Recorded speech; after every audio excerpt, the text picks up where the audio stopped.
మనం ఈ రోజు టీవీలలో పేపర్లలో ఒక విషయం చూస్తా ఉన్నాం.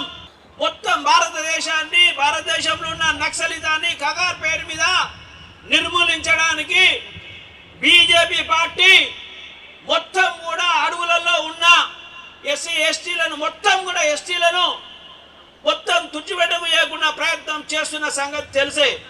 అట్లాంటి ఈ క్రిటికల్ సందర్భంలో ఒకనాడు కమ్యూనిజాన్ని పాటించుకుంటే కమ్యూనిజాన్ని నమ్మి భారత రాజ్యాంగం కాదు, మనము ఈ కమ్యూనిజం వల్లనే ఈ నక్సలిజం వల్లనే ఈ పేద ప్రజల సమస్యను పరిష్కరించగలమని చెప్పిన వారందరూ కూడా ఈరోజు మీకు తెలుసు అందరూ కూడా లొంగిపోయి మనము భారత రాజ్యాంగం రాసిన బాబాసాహెబ్ అంబేద్కర్ రాజ్యాంగం ప్రకారమే ప్రజాస్వామ్యంతోనే మనం ఈరోజు రాజకీయాలు చేయాలి, మన ప్రజలకు సమస్యలు పరిష్కరించాలి అనే విషయాన్ని చెప్తున్న సందర్భాన్ని మనం అందరం గుర్తిస్తున్నాం.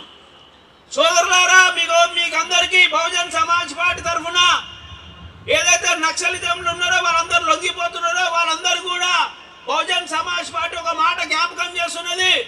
30 సంవత్సరాల క్రితమే మాన్యవర్ కాంచీరామ్ గారు అయ్యా బుల్లెట్ తోని మనం ఏం చేయలేము, బ్యాలెట్ తో మాత్రమే మనం చేయగలుగుతాము, అది కూడా బాబాసాహెబ్ అంబేద్కర్ ఇచ్చిన భారత రాజ్యాంగం ద్వారానే ఈ పేద ప్రజలకు న్యాయం చేయగలుగుతామని 30 సంవత్సరాల క్రితమే మాన్యవర్ కాంచీరామ్ సార్ ఈ ఆంధ్రప్రదేశ్లో చెప్పిన విషయాన్ని మేము గుర్తు చేస్తున్నాం.